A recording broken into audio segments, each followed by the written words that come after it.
Andrew, welcome to InvestorStream. It's great to speak with you.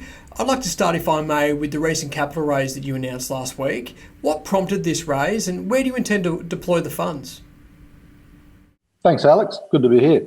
We have decided to raise some capital ahead of the commencement of drilling operations in Cuba. As we previously announced, we're only a few weeks away now from getting all of the contractors mobilising to meet our anticipated spud date in early September. So reviewing the length of the program and the available resources today, it was opportunistic to top up our coffers. So we're well funded for this drilling program. Any surprises or delays that may occur along the way is something that we can manage in our stride. Thanks, Andrew. Now, just shifting to your drilling program on the Block 9 wells in Cuba.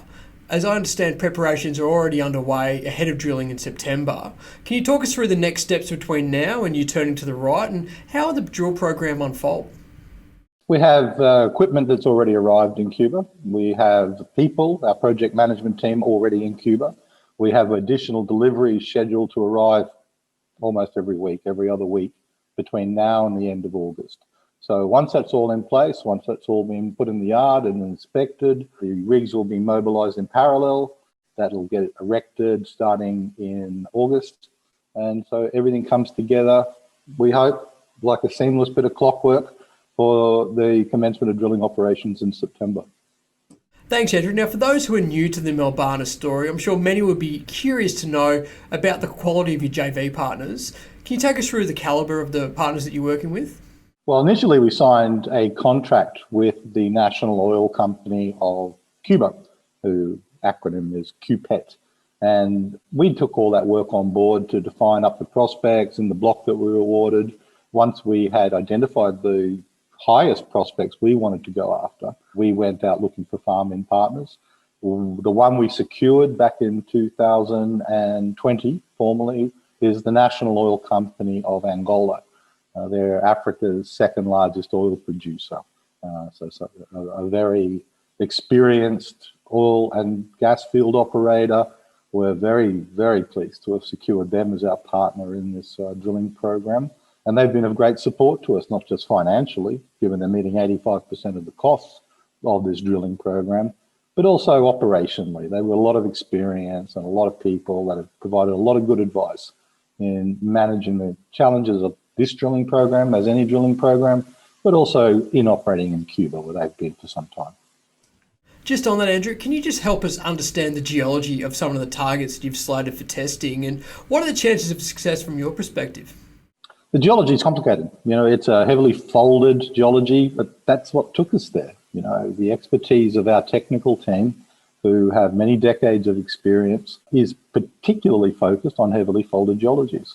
So Cuba was one of the jurisdictions in the world that we identified as playing to our strengths. We went in, we took all the existing data, we took the existing seismic, gravity, all of the other stratigraphy work, put it all together. And it is a environment that we are expecting to at least be able to add value to as we drill down and discover what really is below the surface. And just finally, Andrew, I'm sure many of our listeners will be very intrigued by the opportunity for oil and gas in Cuba. Can you just talk us through what Cuba's like as an investment jurisdiction and what are some of the benefits from operating in Cuba? It's Gulf of Mexico, typically, as per the Gulf generally. Cuba's a prolific hydrocarbon zone. That north coastline from Havana in the northwest across to where we are, it's only an hour and a half's drive by car on sealed roads, are many oil fields, most notably the Varadero field right next to us, which is 11 billion barrel oil field. So they've built up their whole industry and infrastructure around that oil field. So there's deep water ports, terminals. We're proximate to those if in the event of a discovery. The development scenarios are very simple relative to what you have to do in Australia, for example. But as a jurisdiction, CUPET has been a great regulator. They're very educated, very proactive, experienced oil field operators, and they appreciate and like working with us. We've cross-pollinated a great deal in the time.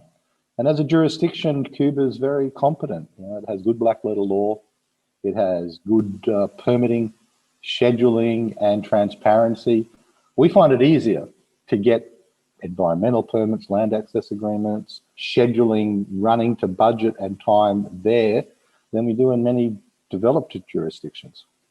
Interesting. Look, Andrew, really appreciate you jumping on to chat with me today. All the best with the upcoming programs in September. Hopefully we might be able to chat to you again before that, but really appreciate you joining me today.